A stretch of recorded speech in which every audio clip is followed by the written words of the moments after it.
Advanced accounting book का chapter departmental accounts का illustration number 8 कर रहे हैं।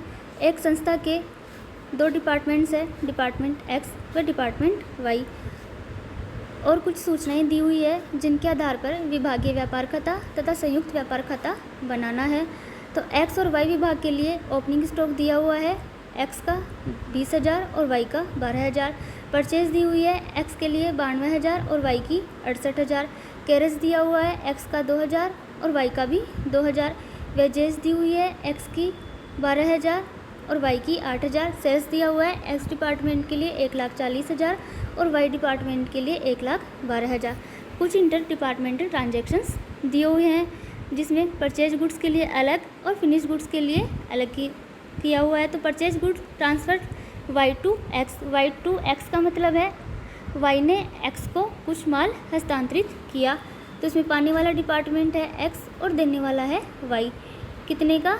10,000 का। इसी प्रकार एक्स टू वाई में एक्स ने वाई को दिया 8,000 का माल। अब है फिनिश्ड गुड्स ट्रांसफर, निर्मित माल का हस्तांतरण वाई टू एक्स, वाई ने एक्स को किया 35,000 का, और एक्स टू वाई, एक्स ने वाई को किया 40,000 का। रिटर्न है फिनिश्ड गुड्स का वाई टू एक्स 10,000 और X to Y 7,000। Closing stock दिया हुआ है परचेज गुड्स या क्रय माल का वाई डिपार्टमेंट के लिए 4,500 एक्स डिपार्टमेंट के लिए 4,500 व वाई डिपार्टमेंट के लिए 6,000। फिनिश गुड्स दी हुई है, एक्स डिपार्टमेंट के लिए 24,000 व वाई डिपार्टमेंट के लिए 14,000।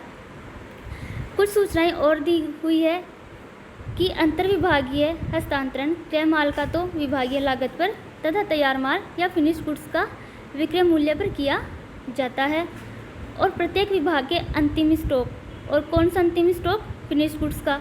तो प्रत्येक विभाग के अंतिम स्टॉक का 25% भाग दूसरे विभाग से प्राप्त माल का प्रतिनिधित्व करता है। तो अब हम इस क्वेश्चन को सॉल्व करते हैं।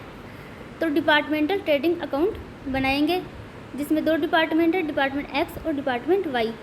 ओपनिंग स्टॉक, परचेज व डायरेक्ट एक्सपेंसेज ये सब तो डेबिट साइड में शो करते हैं, और क्लोजिंग स्टॉक, सेल्स व कोई इनकम होती है उसे क्रेडिट साइड में शो करते हैं। तो टू ओपनिंग स्टॉक, एक्स की 20,000 और वाई की 12,000। परचेज दी हुई है, एक्स का 92,000 और वाई का 68,000। कैरेज दी हुई है 2,000 और वेजेस दिए हुए हैं, एक्स के लिए 12,000 का और वाई के लिए 8,000 का। सेल्स दी हुई थी एक्स डिपार्टमेंट की 1,40,000 और वाई डिपार्टमेंट की 1,12,000। अब इंटर डिपार्टमेंटल ट्रांजेक्शन्स दिए हुए हैं। तो परचेज गुड्स ट्रांसफर किया हुआ था वाई टू एक्स में 10,000 का। तो वाई टू एक्स में एक्स है रिसीवर डिपार्टमेंट और वाई हो गया गिवर डिपार्टमेंट। पाने वाले को डेबिट करते हैं व देने वाले को क्रेडिट करते हैं। तो इसकी एंट्री होगी X department account D R to Y department, और एक्स के डेबिट में करेंगे 10,000 और वाई के डेबिट में करेंगे 10,000। इसी प्रकार एक्स टू वाई की एंट्री होगी Y department account D R to X, और एक्स के डेबिट में लिखेंगे 8,000, एक्स के क्रेडिट में लिखेंगे 8,000 और वाई के डेबिट में लिखेंगे 8,000। इसी प्रकार फिनिश्ड गुड्स ट्रांसफर का करेंगे तो वाई टू एक्स, तो रिसीवर डिपार्टमेंट है एक्स और गिवर डिपार्टमेंट हो गया वाई। तो X department account D R to Y, X के डेबिट में 35,000 और वाई के क्रेडिट में 35,000। इसी प्रकार एक्स टू वाई की एंट्री होगी Y department account D R to X 40,000 से एक्स को क्रेडिट करेंगे। Return of finished goods Y to X, देने वाला है वाई और पाने वाला है एक्स। तो X department account D R to Y 10,000 से X to Y, Y department account D R to X 7,000। तो एक्स डिपार्टमेंट के डेबिट में लिखेंगे परचेज गुड्स के लिए 10,000 व फिनिश्ड गुड्स के लिए 35,000 व रिटर्न के लिए लिखेंगे 10,000 का।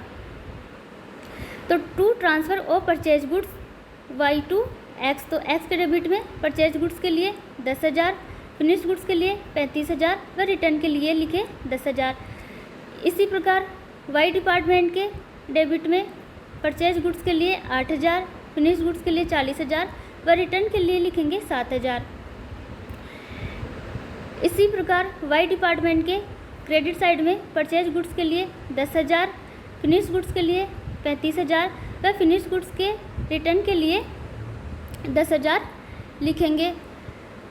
तो by transfer of purchase goods, तो वाई डिपार्टमेंट के एक्स डिपार्टमेंट के क्रेडिट में 8,000 और फिनिश गुड्स के लिए 40,000 व रिटर्न ऑफ फिनिश गुड्स के लिए 7,000। इसी प्रकार वाई डिपार्टमेंट के लिए तो by transfer of finished goods Y to X, तो वाई डिपार्टमेंट के क्रेडिट में 10,000।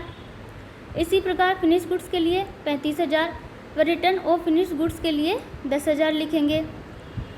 क्लोजिंग स्टॉक दिया हुआ है परचेज गुड्स के लिए एट कॉस्ट एक्स डिपार्टमेंट का 4500 व वाई डिपार्टमेंट का दिया हुआ है 6,000। फिनिश गुड्स के लिए दिया हुआ है एक्स डिपार्टमेंट का 24,000 व वाई डिपार्टमेंट के लिए 14,000। अब इस 24,000 में से 25% भाग दूसरे विभाग से प्राप्त माल का प्रतिनिधित्व करता है। तो 24,000 का 75%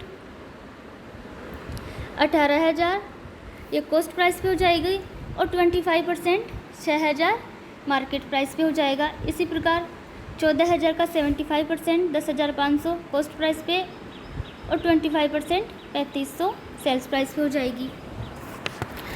जब हम अंतर्विभागीय हस्तांतरण लागत पर करते हैं तो विक्रय की गणना में ऐसे अंतर्विभागीय हस्तांतरण को शामिल नहीं किया जाता। लेकिन जब अंतर्विभागीय हस्तांतरण लागत मूल्य पर ना करके विक्रय मूल्य पर किया जाता है तो विक्रय की गणना में ऐसे हस्तांतरण को शामिल किया जाता है।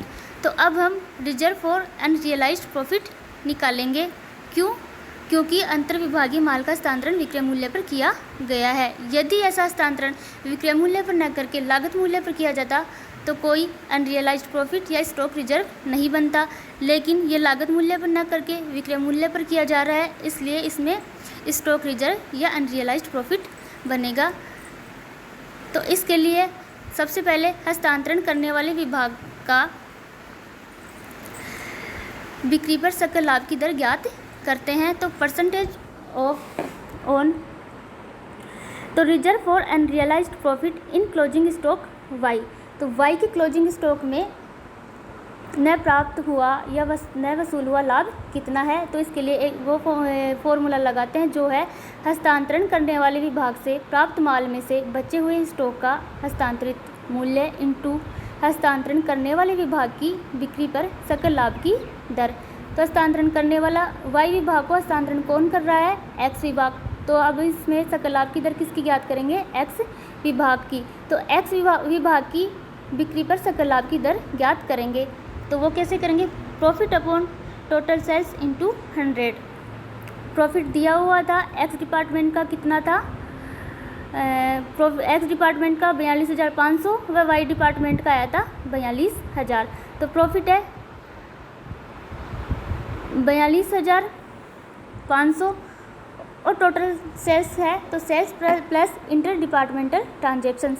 तो टोटल सेल्स में नेट सेल्स दी हुई थी 1,40,000 की, जिसमें इंटर डिपार्टमेंटल ट्रांजेक्शन्स तो 40,000 व रिटर्न था 10,000 का। तो 1,40,000 प्लस 40,000 1,80,000 में से 10,000 लेस करने पर आता है 1,70,000। तो टोटल सेल्स हो गई 1,70,000। तो परसेंटेज निकलेगी 42,500 अपॉन 1,70,000 इंटू 100, 25%।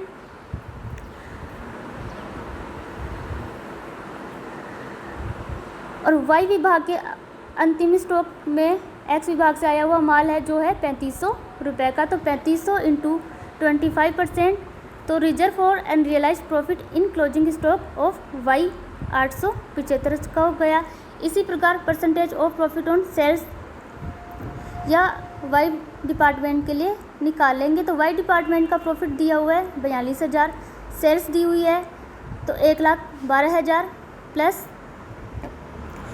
35,000, जिसमें से 7,000 लेस करेंगे तो टोटल सेल्स हो जाएगी 1,40,000।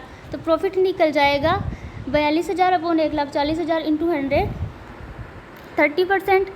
और एक्स विभाग के माल में वाई विभाग से आया हुआ शामिल है 6,000 का माल। तो 6,000 इंटू 30% 1,800। तो वाई विभाग में नया वसूल हुआ लाभ है 875 व एक्स विभाग के लिए है 1800। तो अब हम कंसोलिडेटेड ट्रेडिंग अकाउंट बनाएंगे। तो जो डिपार्टमेंटल ट्रेडिंग अकाउंट का जो बैलेंस था ग्रॉस प्रॉफिट का, उसे हम कंसोलिडेटेड ट्रेडिंग अकाउंट में ट्रांसफ़र करेंगे। तो by gross profit from department X व डिपार्टमेंट वाई। डिपार्टमेंट एक्स का है 42,500 व डिपार्टमेंट वाई का है 42,000। To reserve for unrealised profit, department X के लिए 1800 हो गया और डिपार्टमेंट वाई के लिए 875। क्रेडिट बैलेंस ज़्यादा है पर डेबिट बैलेंस कम है, तो हुआ नेट प्रॉफिट। तो टू नेट प्रॉफिट 81,825 का।